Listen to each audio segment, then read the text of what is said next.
सर्वप्रथम मैं अपने गुरु शिव के चरणों में प्रणाम निवेदित करता हूँ। ब्रेन गुरु भ्राता साहेब हरिद्रानंद दीदी नीलमानंद के चरणों में प्रणाम निवेदित करता हूँ। अपने सीनियर गुरु भाई संजय कुमार यादव के चरणों में प्रणाम निवेदित करता हूँ। मूल श्री शिष्य मनोज कुमार का प्रणाम तमाम गुरु भाई गुरु बहनों को। आज शिव गुरु परिचर्चा के क्रम में मैं उस ओर आप सबों का ध्यान आकृष्ट करना चाहता हूँ कि आप अपने आप को स्वयं पहचान बनावें कि आप हैं क्या। हमारे ब्रेन गुरु भ्राता को आकाशवाणी के माध्यम से जब पूछा गया आप क्या करते हैं तो उन्होंने बतलाया था कि मैं शिव बना था, शिव का शिष्य बना था। उसी तरह उन्हीं बातों से प्रेरणा लेकर अपने आत्म शिव से अभिप्रेरित होकर हम सबों को भी अपने आप को समीक्षा करना चाहिए। अगर मैं मानव हूँ, एक मानवीय कार्य को करते हुए आध्यात्मिक ज्ञान पाने के लिए जो गुरु शिव को अपना गुरु बनाए हुए हैं, उसमें मेरी पहचान इस तरह से सुस्थापित हो जाए, कदाचित किसी व्यक्ति की दृष्टि अगर हम सबों पे पड़ती है वह अनायास ही नहीं, एक हर्षित होकर के कहे कि शिव का शिष्य हम सबों के बीच उपस्थित है या आ रहा है या जा रहा है। मतलब जिस स्थिति में है उस तरह का आपका फेस वैल्यू उस समाज में जहां आप हैं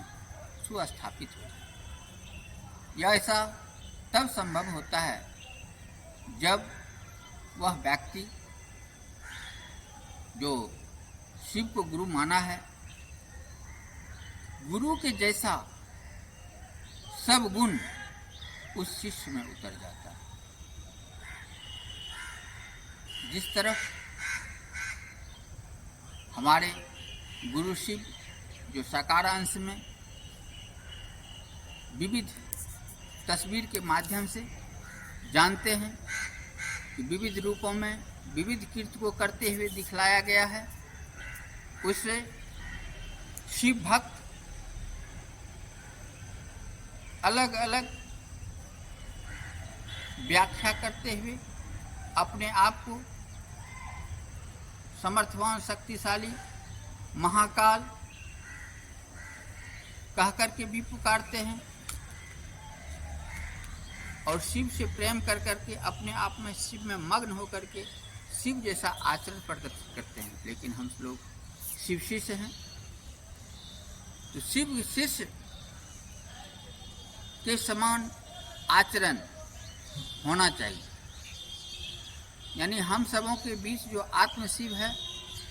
उससे अपने लिए जितनी बार संभव हो हर परिस्थितियों में दया मांगनी चाहिए और वह ब्रह्मांडीय ऊर्जा जो आपके भीतर आत्मसिद्ध के रूप में उपस्थित है वह निश्चित रूप से जो उनसे भाव लगा करके दया मांगता है उसे तत्क्षण ही उसके ऊपर दया होती है, वह उसे उपलब्धता होता है। और दूसरा, जब आप यह अनुभूति होने लगता है आपको कि सचमुच इस संसार में शिव गुरु हैं, मैंने जो अपने शिव से कहता हूँ वह हो रहा है, हम उससे अभिप्रेरित हो रहे हैं, हम उसके बतलाए हुए आदेशानुसार कार्य को संपादित कर रहे हैं, अनुशासनात्मक रूप से अपने गुरु के सानिध्य में कार्य कर रहे हैं, इस जगत में शिव गुरु हैं। तो इन्हीं बातों को अन्य व्यक्ति जो आज तक शिव को गुरु नहीं बना सके हैं उसे इस ओर आध्यात्मिक ज्ञान पाने के लिए लौकिक जगत के दैहिक गुरु की ओर ही आकर्षण है उस आकर्षण से वह छूट नहीं पाया है कि उनके भीतर जो भी ब्रह्मांडीय ऊर्जा आत्मशिव के रूप में स्थापित है, उसे भी अगर वह गुरु बना करके दया मांगे, लोगों के बीच इन बातों को चर्चा के माध्यम से बतलाए और अपने गुरु को नमन करे, तो इन 3 सूत्रों से उनके जीवन में भी शिव गुरु हो सकते हैं। तो इस तरह दूसरे को बतलाना पड़ता है, और दूसरे को बतलाने के क्रम में जो कुछ भी शिव के आदेशानुसार तत्क्षण उसे समझाने के क्रम में आप बोल रहे हैं, जिस भाव में बोल रहे हैं, उस गुरु की दया होता है कि सामने वाला तत्क्षण समझे या कुछ समय के बाद समझे, जब मानना शुरू कर देता है कि सचमुच जगत में शिव गुरु होते हैं, मुझे भी शिव को गुरु बना लेनी चाहिए, और उसका यूँ ही यह भाव पकड़ लेता है कि मेरे गुरु शिव हो चुके हैं, उस समय से उसके आचरण में परिमार्जन होना शुरू हो जाता है, और जन्म जन्मांतर के जो उनके दूषित कर्मफल है उसका तिरोहित होना शुरू हो जाता है, और सद्गुणों का विकास होना शुरू हो जाता है, और आध्यात्मिक जीवन में वह बहुत लंबी छलांग की ओर बढ़ जाता है। इस देहिक गुरु से हट करके उस आत्म शिव से अभिप्रेरित होकर आत्म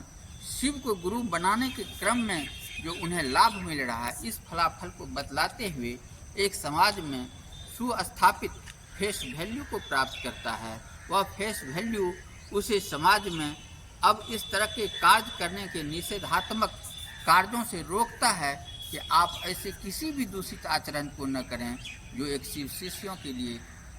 सामाजिक रूप से अनुचित है, वह आपराधिक कोटि का कार्य न हो, वह समाज में एक आदर्श स्थापित करने वाला कार्य माना जाए। इस तरह से उसका आचरण स्वतः हर क्रिया में दर्शित होने लगता है, दिखने लगता है, और जब अपने जीवन के बहुमूल्य समय में से कुछ ही समय आप समाज के बीच हर मानव के पास अपनी बात कि शिव गुरु होते हैं, आप भी अपने आप को आध्यात्मिक गुरु शिव को बना लें, मेरे गुरु शिव हैं, आपके भी गुरु शिव हो सकते हैं, इन बातों को कहने के लिए जब चलते हैं तो निश्चित रूप से सामने वाला शिव शिष्य को फेस वैल्यू मान करके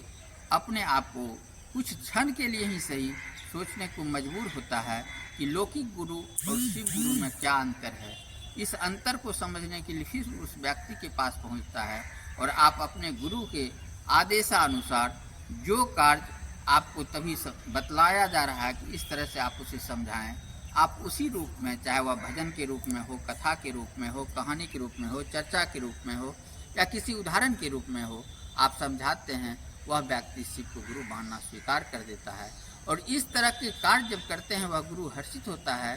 कि मेरे शिष्यों के द्वारा किया गया कार्य सचमुच विश्व कल्याण के लिए एक बहुत बड़ा कदम है, ताकि हर मानव का जीवन में शिव गुरु हो जाएंगे, और जिस दिन यह शिव गुरु हो जाएंगे, वह व्यक्ति इस संसार में लौकिक कार्यों को शिव शिष्यों के बीच रह करके शिव के साथ